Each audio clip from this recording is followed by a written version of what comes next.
তো প্রথমেই আপনাদের কাজ হবে প্রিসেটগুলোর লিঙ্ক আমার ডিসক্রিপশন বক্সে দেওয়া আছে, এখান থেকে আপনারা ডাউনলোড করে নেবেন। তো ডাউনলোড করার পরে আপনাদের যে কাজটি করতে হবে, গ্যালারিতে গিয়ে আপনারা এগুলো দেখবেন, চলে আসছে ডাউনলোড অপশনে। তো এখান থেকে আমাদের কাজ হবে কি, আমাদের লাইটরুম অ্যাপ্লিকেশনের ভিতরে এগুলো ইম্পোর্ট করা। তো কীভাবে ইম্পোর্ট করব, আমরা শেয়ার আইকনে ক্লিক করে দেব। শেয়ার আইকনে ক্লিক করার পর অ্যাড টু লাইটরুম লেখা থাকবে, জাস্ট আমরা অ্যাড টু লাইটরুমে ক্লিক করে দেব।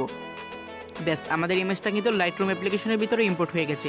সবগুলো প্রিসেটকে আমরা একের পর এক লাইটরুমে ইম্পোর্ট করে দেব। শেয়ার আইকনে ক্লিক করব, অ্যাড টু লাইটরুমে ক্লিক করব। আমাদের ইমেজগুলো কিন্তু প্রিসেটগুলো কিন্তু লাইটরুম অ্যাপ্লিকেশনের ভিতরে ইম্পোর্ট হয়ে গেছে। সো আমরা এখন চলে যাব লাইটরুম অ্যাপ্লিকেশনে। তো লাইটরুমে ঢুকলে কিন্তু আমরা এখানে দেখতে পারবো আমাদের প্রিসেটগুলো, এগুলো আমি ইম্পোর্ট করেছিলাম। তো আমরা যে ইমেজের উপর এগুলো অ্যাপ্লাই করব, সেই ইমেজটাকেও আমরা এখানে নিয়ে আসব। তো আমরা ইমেজ আইকনে ক্লিক করলাম, দেন আমাদের ইমেজটাকে এখানে নিয়ে আসলাম। তো আমরা এখন যে কোনো একটি প্রিসেটের উপর ক্লিক করব। আমি এই প্রিসেটের উপর ক্লিক করলাম।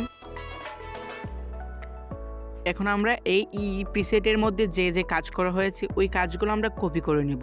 সো কপি করার জন্য আমরা থ্রি ডট আইকনে ক্লিক করব, দেন কপি সেটিংস নামের একটি অপশন দেখতে পারবো, এখানে ক্লিক করে দেব। দেন আমরা এখানে টিক চিহ্ন আইকন একটি দেখতে পারবো, এখানে ক্লিক করে দেব। আমাদের প্রিসেটটা কিন্তু এখানে কপি হয়ে গেছে। দেন আমরা এটা পেস্ট করে দেব আমাদের ইমেজের উপরে। সো আমরা আমাদের ইমেজের উপরে ক্লিক করে দেব। দেন আমরা থ্রি ডট আইকনে ক্লিক করব, দেন আমরা পেস্ট সেটিংস নামে একটি অপশন দেখতে পারবো, এখানে একটি ক্লিক করে দেব। এখানে ক্লিক করার সাথে সাথে কিন্তু আমাদের ইমেজটা এখানে কালার গ্রেড হয়ে যাবে। দেন আমরা চাইলে এখান থেকে কিন্তু কালারগুলো আরও কাস্টমাইজ করে নিতে পারি, আমাদের পছন্দ অনুযায়ী সবগুলো বাড়িয়ে কমিয়ে দেখতে পারি।